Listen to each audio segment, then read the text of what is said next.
Swapping grooms at the altar. Vance's one got away. Suddenly it doesn't look so tempting 3 days before the wedding. Derek postponed it for the sake of his white moon sweetheart. I was haggling over the last few decor details with the hotel coordinator when his message came in. The girl noticed the color drain from my face and asked cautiously, "Sterling, are you all right?" I shook my head, told her I was fine, finished confirming every last napkin fold, then said the schedule stayed exactly the same. Only then did she exhale. Outside the hotel, I pulled up Derek's newest Instagram post, raised an eyebrow and thought, a wedding's a wedding. Any sentient male will do. Why chain myself to one rotten tree? Don't you agree, future brother-in-law? When I was on the final run-through with the wedding planner, my phone buzzed. It was Derek. Hayley's sick, flying to her. Ceremony pushed back 3 days. Explain it to everyone. For a second I just stared. Both our families headline Riverdale society. Every engraved invitation has already landed. Derek still couldn't care less. Lane hung the entire Sterling clan over a bonfire. The assistant at my elbow sensed the temperature drop. "Sterling, are you okay?" I sucked in a slow breath and crushed the rage. "I'm fine. Keep going." The two girls traded glances before launching back into descriptions of chair sashes and candle heights, but my head kept replaying Derek's text. The room blurred. "Sterling. Sterling." Their worry dragged me back. I exhaled. "Something's come up on my side. You've both worked hard. I'll confirm tomorrow. Let's call it here." They looked lost, just paycheck girls after all. So I added, "If we cancel and you lose billable hours, send me the tab. I'll cover every dime." Only then did relief soften their faces. They said polite goodbyes and left, eyes brimming with the sympathy people give the bride left at the altar. I figured they knew. I almost laughed at myself. Derek and I were textbook childhood sweethearts. The Stirrings and the Vances share a century-old portfolio that swallows most of Riverdale's skyline. Everyone, parents included, assumed we'd merge DNA the way we merged real estate holdings. Mom and Dad approved. The Vances were known quantities, and they'd watched Derek grow from spoiled heir to merely spoiled. Then college happened. A cloudburst trapped Eric in the student union while Lane was fetching my takeout. There, Lane met Hayley, the scholarship girl wiping cafeteria tables. Grit looks glamorous under fluorescent lights, and she handed him her only umbrella before dashing back to the dish room. Cramp led with cramps in my dorm. I had no idea I just inherited a life debt in his eyes. They added each other on WhatsApp, and the threads multiplied. At graduation, we should have announced our engagement. Instead, Derek declared Lane needed to master the boardroom before throwing me the proposal I deserved. I didn't argue. I was clawing my own way up Sterling, leaving lipstick marks on every rung. Even with Dad greasing the rails, the old boys club sneered at a 22-year-old princess. I swore I'd make them eat the sneer. And somewhere in the overtime haze I lost track of Derek. Hayley stepped into the blank space. By the time I looked up, they were inseparable. I don't break up love stories. I discussed it with my parents and offered to tear up the strategic marriage contract. My position at Sterling was bulletproof. The Vances balked. Derek personally put Hayley on a midnight jet to Sydney. Then Dad's heart scare hit. Plus, the Golden Marina project capsized. With vultures circling, I swallowed my pride and agreed to behave for the company's sake. Life, however, keeps serving rotten canapes. 3. The slap of harbor wind outside the hotel sobered me. A coat settled over my shoulders. I turned and found Julian, the Vances' newly acknowledged illegitimate son, holding the lapels. "Thanks." I snugged the coat. "Why are you still here?" Today's final walkthrough should have featured Derek, but Lane never showed. Mr. and Mrs. Vance, mortified, ordered Julian to stand in so the schedule didn't collapse. They promised to stay, took one phone call and vanished. I'd assumed Lane left too. I ducked into the restroom. When I came back, the motorcade was gone, Lane said mildly. In Riverdale, a smartphone summons a ride in 90 seconds. Lane stayed for a reason. My driver rolled up.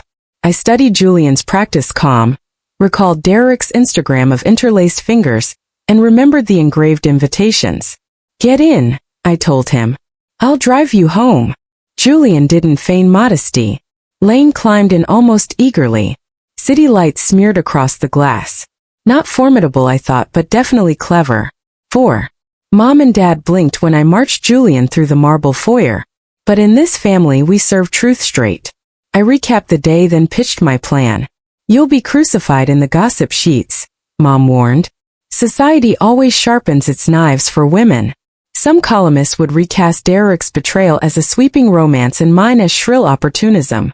Even though our blood financed their saga, I soothed her with a smile. When Derek drew up the invitations, I trusted him.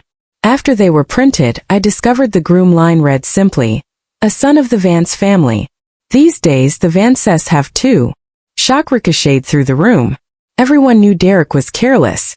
Nobody thought him catastrophically stupid. No wonder the wives kept looking at me as if they had something stuck in their throats every time I stepped out lately.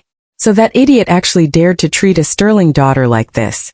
Dad smashed his palm on the coffee table. This won't do. I'm calling the Vances and getting it straight. My daughter isn't some unwanted leftover we forced on their precious family.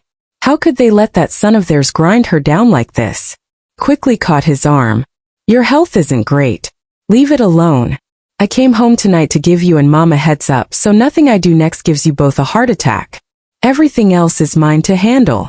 My parents looked at me and sighed in unison. Do what you have to. The Stirrings still have a reputation to protect.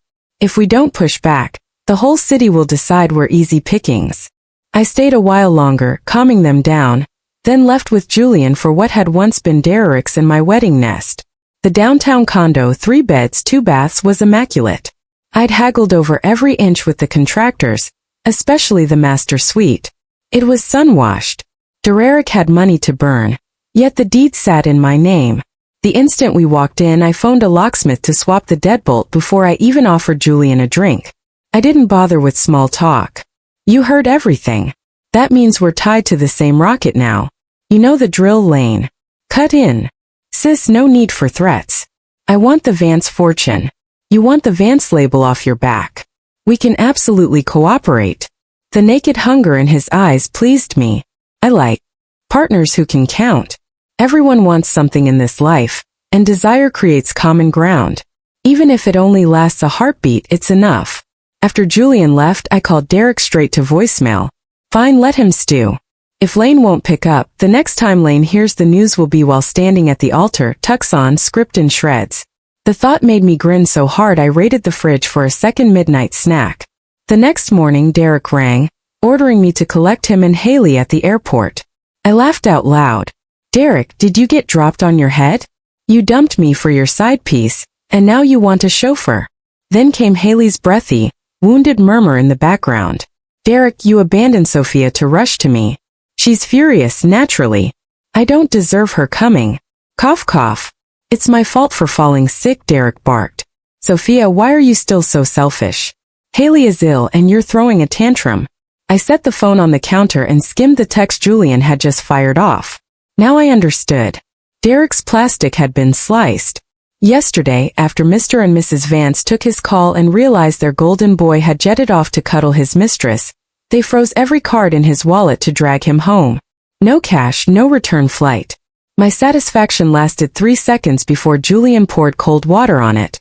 Derek is still their flesh and blood. They're livid today.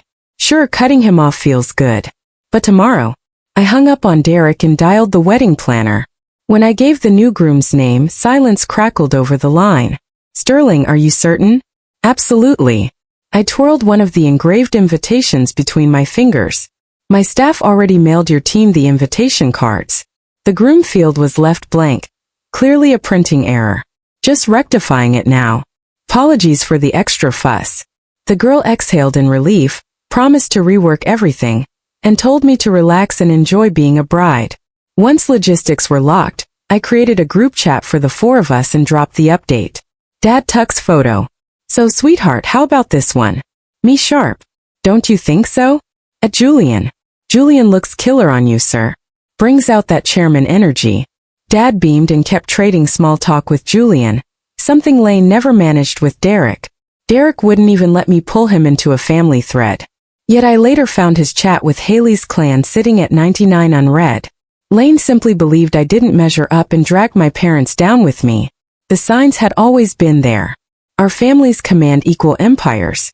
Yet from the minute we stepped into Sterling and Vance, people paired us like rival thoroughbreds. Even though our businesses barely overlap and I outworked him, rumor choked it up to my inadequacy. Maybe Derek respected me at the start, but constant applause warped him. Eventually Lane stopped trying. Once his affair with Hayley burst into daylight, my family voted to call off the engagement. The Vances, however, are too seasoned to surrender Sterling resources. Derek's indiscretion triggered a tug-of-war neither side could afford to lose. Outsiders saw only that the Stirrings gave in, so the Vances must have won.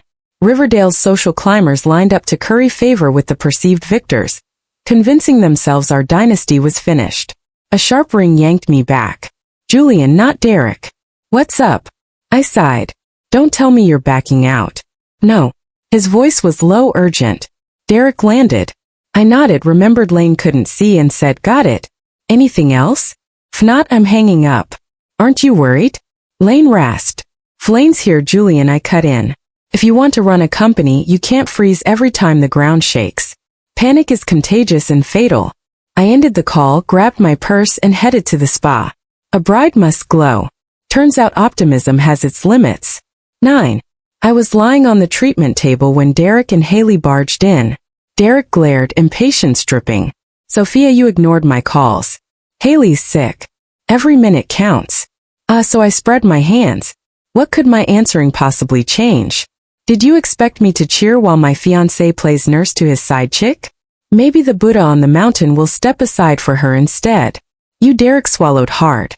You're nothing but a fishwife. Whatever you say. I flipped my wrist. But could the two of you leave so I can put some clothes on? Neither of them seemed to understand plain English. One clutched my hand, demanding an explanation. The other swayed like she was about to faint and begged me for help. Fine. Deaf to reason, are we? I locked the towel above my breasts, kicked Hayley away, and slapped Derek. Still mad, I slapped him again. When Lane raised his fist, I planted a heel in his gut. Lane folded like a deveined shrimp, curled on the carpet, wheezing. Awake now, both of you. Just then, the staff who'd been missing in action miraculously appeared. They bowed and scraped. I didn't bother to hide my disgust. While they hauled the pair out, I changed at lightning speed. I was about to call the police when the spa manager slipped in. Seeing my scowl, she rushed to apologize. Sterling, today's chaos was our employees' negligence. We're terribly sorry. Please accept our VIP gold card. 50% off all future services. I cut her off with a cold laugh. You think I care about a discount? Color drained from her face. Beads of sweat dotted her forehead. Then what would satisfy you, Sterling? 1. Fire the employee who let them in. I raised a second finger. 2. Post a public statement on your official account describing what happened and apologize to me by name. The manager grimaced. That might be. If you can't, my lawyer will happily discuss invasion of privacy and violation of my right to publicity. I picked up my bag. 3 hours. After that, we litigate. Outside, I sucked in the salt-tinged Riverdale air. My phone buzzed. Julian, Derek found you. I answered, just kicked him out. How did you know? Lane Instagrammed it. A screenshot followed. Hayley nestled against Derek's shoulder, caption reading, True love braves every storm. A snort escaped me. True love. Let's see just how true. 30 minutes later, the manager messaged back. I agreed to let the staff take the fall. Ancient wisdom. Too much salt spoils the soup. Right now, the wedding mattered more than brawling with a spa. Wedding day. I reached the hotel bridal suite at dawn. Sure enough, Derek was a no-show.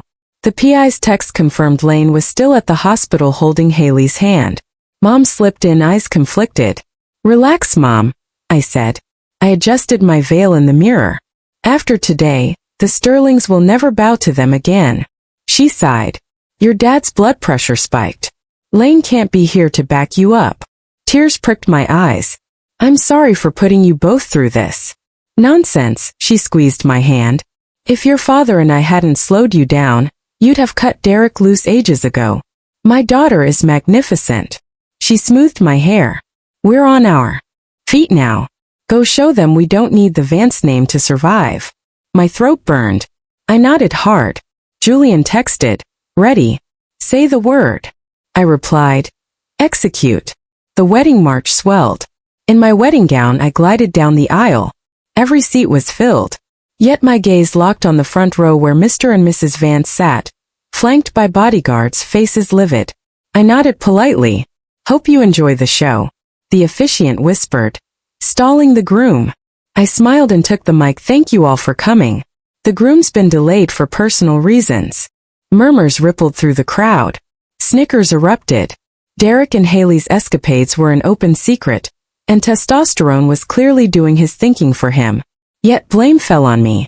Too inept in business to beat a man, too charmless to keep one from a nobody waitress. I kept smiling. Paid shills peppered the guests, steering scorn exactly where I wanted. As eyes tried to strip me, Mia caught my gaze and inclined her head. I lifted my voice. Ladies and gentlemen, the groom has arrived. The doors swung wide. Julian strode in, ivory tux impeccable. A gasp swept the hall. Isn't that the younger Vance? What's happening? Julian mounted the steps and took the microphone. Thank you for attending the wedding of Sterling and myself. Before we begin, there's a small matter involving my parents. Lane descended and escorted Mr. and Mrs. Vance to the stage. Fury contorted their features, but Julian never surrendered the mic. Mia whisked a chair forward. I sat, accepted water, and settled in to watch the spectacle. Reading my cue, Julian cleared his throat. Everyone knows my parents enthusiastically approved this union, promising 8% of Vance shares as a bridal gift to their new daughter-in-law. Lane accepted a folder from Mia and flashed the contract. Vance boiled over. This is madness. Today was meant for your brother. Get off the stage, you bastard. Julian's eyes narrowed as Lane looked at me. Wrong genre, kid. You belong on Broadway. Still, the script matters. I rose, smiling at Vance. Uncle Vance, you're mistaken. I signaled. Mia delivered the invitation cards and the contract. The invitation says Vance. Julian is a Vance. Is Lane not? The words had barely left my mouth before half the room looked down at their invitations. Only then did they notice the groom's name really did read Vance. Mr. Vance snatched a card, took one look, and swayed so hard they nearly hit the floor. Julian caught them at once. Easy there. Aren't you too overjoyed? Then, batting his lashes, Lane thrust a folder at them. Mom, Dad, how can you bear to watch your only son marry into the Sterling family all alone? The syrupy whine traveled through the microphone straight into my ears. I almost gagged. Enough, Julian. Enough. Who exactly are you trying to nauseate? While the room stood frozen, my phone rang. Mia handed it over. Derek, Julian, and I locked eyes, identical sparks of delight flashing between us. In that instant, we were one mind. I tapped speaker. Julian angled the mic toward my phone. Sophia. Derek's croon leaked from the earpiece, then rolled across the ballroom through the PA. The guests went pin-drop quiet, every last gossip gland quivering. Mia, after signaling the bodyguards to clamp a hand over each Vance parent's mouth, gave me a solemn nod. Spit it out, I said. I wasn't in the mood for niceties. Ha! His laugh was pure venom. Word is you didn't cancel. Crying alone in some back room. Are we, Sophia? You'd sell your own face to cling to the Vance name. A cold laugh escaped me. Garbage. Still the best description of you. TSK. Lane sneered. I warned you at asterisk, remember? You'll always be under my heel. Write the slickest proposal you want. In the end, you just dress my table. That triumph launched me, darling. The moment Lane stopped, murmurs rippled through the crowd. Back then, Derek had sealed his crown prince status by brilliantly delivering the asterisk development. The city sang his praises, never realizing Lane swiped my blueprints while Mom and Dad were bedridden, and I was juggling crisis after crisis. The comeback I designed became his catwalk. And once the Vances learned the truth, they rammed us, banking on our weakened state. Marrying Derek had been the fastest, only way to shield Sterling. My first surrender to him. Maybe Lane craved a woman who'd kneel forever. But that woman is not me. Listening to him ramble on, secrets tumbling like beans from a barrel, I smiled in quiet satisfaction. Arrogant as ever. Derek. Lane still pictured me sobbing in a dressing room, not standing in a glittering hall, absorbing every hiss and jeer. But ridicule doesn't kill. When Lane finally paused, waiting for my tearful plea, I said calmly, "Derek, your ego needs a diet. Say hi to everyone." My voice rang through the speakers. Several guests sucked inaudible breaths. Julian's microphone hand trembled with glee. Silence on the line. Then Derek's tone dropped. "Sophia, what are you playing at?" "Exactly what you heard." I swept my gaze over the two gagged parents and settled on Julian. "Oh, and you're finished." Julian leaned in, purring, "Thanks for the assist, bro. I get to marry the amazing Sterling." Derek exploded. "Sophia, you set me up." I cut the call and blocked him before the profanity hit. Vance glared. "Sophia, you're making yourself a laughingstock." I lifted a shoulder. "Laugh away. Sterling still has me holding the fort. Worry about your own empire. Derek won't be stealing anything else." I signaled Mia. The guards escorted the Vance elders out. "Show's over. Nuptials resume."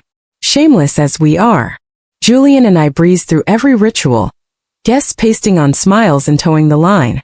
And that finally was that. After the reception, I took the family on vacation. We hadn't invited the press, but some always try to crash. And even without them, the scandal was too juicy to stay caged. Vance attempted a last-ditch spin, flooding social media with sewage aimed at me, as though a fleck of dirt on my hem could vindicate Derek. Netizens, however, were wide awake.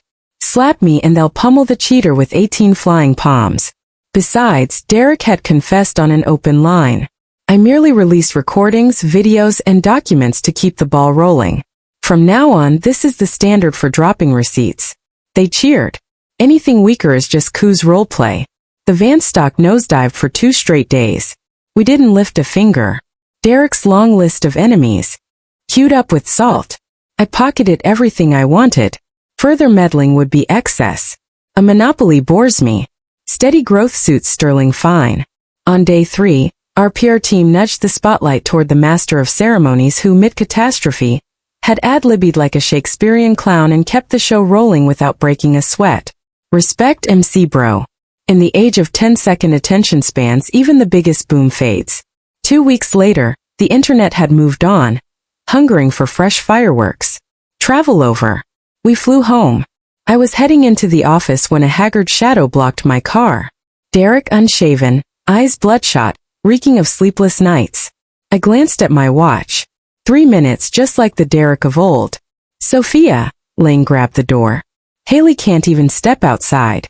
The trolls nailed her to a cross." I flicked his hand away. "Get it straight. Your rabbit fans did the digging. They found out Prince Charming ditched his bride for the other woman, and they flayed her alive." His face turned the color of ash. "You leaked those recordings?" "Yep, I owned it. But you were the one who admitted on tape that you stole my proposal. No gun to your head." Derek's eyes widened like Lane might cry. "I'm begging you, leave Hayley alone. She's pregnant." I almost laughed out loud. "Well, congratulations. 2 miracles in 1 week." But I leaned in until our breaths mingled. "Guess what mommy and daddy will do when they hear? Force you to marry her or force her to get rid of it." The color drained from his face. I'd hit the bullseye. The Vance family prizes reputation above blood. Right now, they'd prefer extinction to letting a waitress through the front door. And every ounce of this disaster is Derek's own arrogant doing. Yet even now, Lane shoves every sin onto me. Hopeless. "Oh, one more thing," I added before sliding into the car. "Your parents came yesterday offering 5% of the family shares to get you back into Vance." I declined. I smiled sweetly at his stunned stare. After all, I already owned 13%. I shut the door. In the rearview mirror, I watched him drop to his knees on the asphalt. Pathetic, I thought. Still not even a tenth of what Lane once put me through. Back at Sterling, Julian was stretched across my office sofa. Lane lifted his phone when I walked in. "Derek, corner you?" I slipped off my blazer. "Full drama queen audition." Julian chuckled. "Lane called me too. Wants to talk." "Let me guess. Brotherly love." I snorted. "Wants me to sell my shares back. Double price." Lane lifted a shoulder. I told him.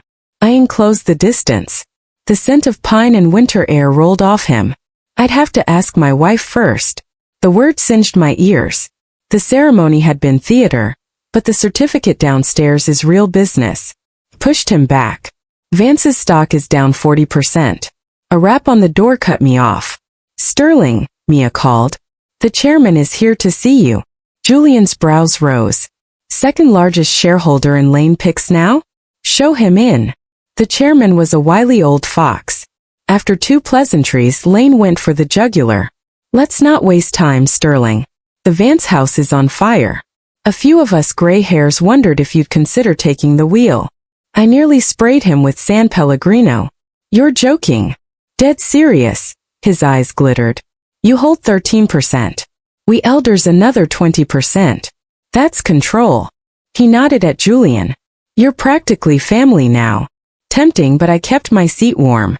After I'd walked him to the elevator, Julian flicked the deadbolt. Thoughts? I rotated my teacup. It's a bear trap.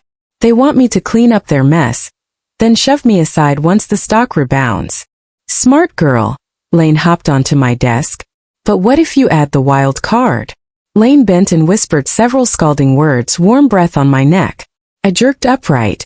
When did you buy those? Morning after the wedding. He winked. Use my bridal gift.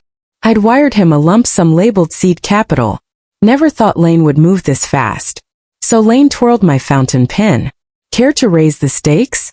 I curved my lips. Deal me in. 3 days later, the Riverdale financial channels exploded.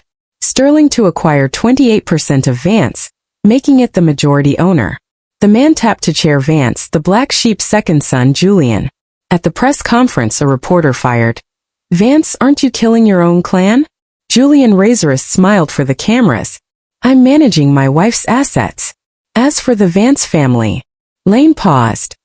I took my mother's surname Lynn last week. Next question. That night, Vance collapsed with a cerebral hemorrhage. In the hospital corridor, we bumped into Hayley, her belly already rounding. She spun to flee, but Julian's voice pinned her. Lane's curious where Big Brother is hiding. Lane pressed a slip of paper into her shaking hand. Lane's in this motel drunk by noon. Also, you're carrying the Vance's only grandchild. And now that the old man's on life support. Hayley bolted for the elevator before Lane finished. I watched her go, oddly sorry. Your brother will loathe you. Mutual. Julian threaded his fingers through mine. Come, darling. Let's greet our father. Inside, the sweet Vance hurled the nearest object the instant she saw us. Julian caught the vase one-handed. Doctor's orders say quiet for both of you. Animals, she shrieked. You're finishing off this family. I set the fruit basket down. Auntie Vance's stock is up 12% and employees just got raises. Hardly a funeral. You also I cut in Monday's board vote streams live. Remember to set your DVR. We walked out to a lullaby of curses, laughing like kids skipping class. Outside, Julian yanked me into the stairwell. In the half-dark, his eyes blazed. Sophia, our contract just expired. My pulse jackhammered. Meaning Lane kissed me so hard the world spun. Renewal. Lifetime term. I broke away. Julian, are you for real? From the night you dragged me out of that hotel bar, I've been dead serious. Lane pressed our foreheads together. You thought I played along for the stock options. I laughed softly, arms circling his neck. Then partners, my honor, Lynn. Later, Derek and Hayley did crash the ICU. Screaming loud enough for security. Vance fainted cold. Vance, in a fit of rage, rewrote his will the next morning. Every acre of Vance real estate holdings goes to Sunshine, the city's oldest orphanage. Julian and I held our real wedding the following spring. No calculations, no contracts, just a ring Lane designed and my yes. As for Vance, it's now Sterling's most profitable subsidiary. And Julian, well, Julian is my best acquisition to date, one of them. Anyway,